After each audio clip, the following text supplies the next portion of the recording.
C'est fascinant d'observer les différences qu'il y a d'une culture à une autre, et notamment les mots qui existent dans une langue et pas dans une autre. Par exemple, en anglais, il y a creepy, spooky, cheesy, qui n'ont pas vraiment d'équivalent en français. Et puis le mot siblings, qui est quand même super pratique, qui veut dire ton frère ou ta sœur. En français, on est obligé d'utiliser plein de mots. En anglais, on dit indifféremment qu'on est un frère et une sœur, ou deux frères, on dit my siblings. Et je me suis rendu compte qu'en fait, évidemment, il y avait plein de mots comme ça en allemand, et en plus, ils sont vachement drôles.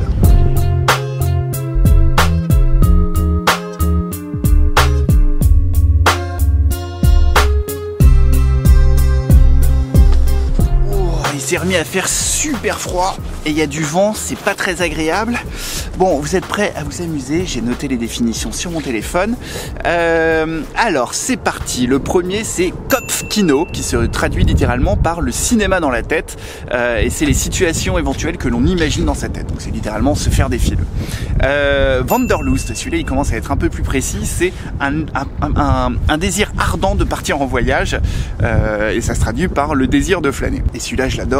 C'est le bacon de chagrin, donc Kummerspeck.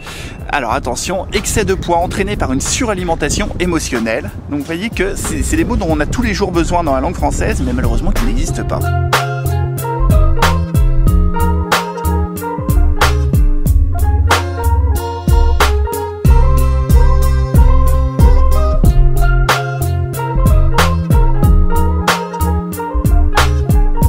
Vous savez, l'autre fois, vous essayez de décrire cette sensation de dépression mentale engendrée par le fait de comparer l'état actuel du monde à un idéal utopique. Et vous trouviez pas le mot. Eh bien, c'est normal parce qu'il n'existe pas en français, mais en allemand, oui, et ça se dit Weltschmerz, littéralement la douleur pour le monde.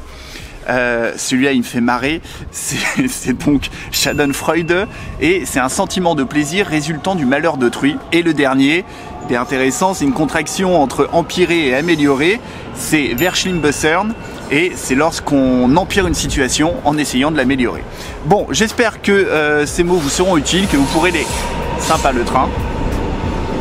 J'espère que ces mots vous seront utiles, que vous aurez l'occasion de les placer à un dîner en ville, mais attention, il faut que ce soit avec des germanophones, sinon ça n'a aucun sens. Moi en tout cas, ils me font marrer. On continue.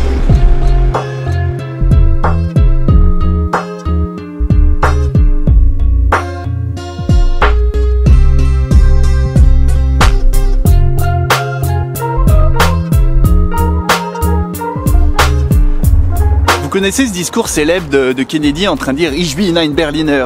Ich bin ein Berliner. Mais a priori, c'est pas 100% grammaticalement correct, parce que il aurait mieux valu dire Ich bin Berliner, parce qu'en disant Ich bin ein Berliner, on a l'impression qu'il fait référence à ces petits beignets qui sont une spécialité d'ici, les Berliner Pfannkuchen. Je vais essayer d'en acheter un.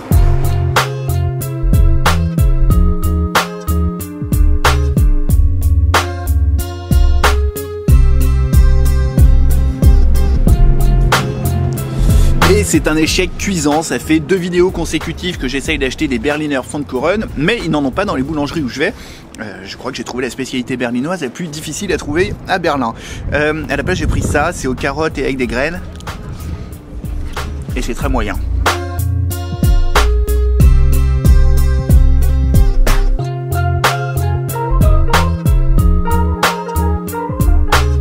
Yeah, in cities like Berlin, they get only crap food from fast food. They get ill, and the problem is the population is not decreased when they have no food. So they have children anytime.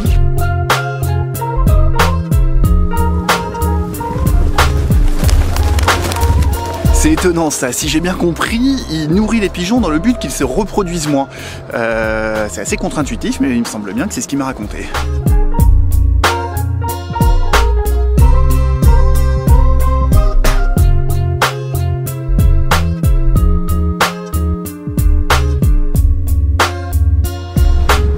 Si vous aimez le froid et la grisaille, cette vidéo a dû vous plaire. Personnellement, je rentre chez moi me faire couler un bain. À la prochaine, ciao.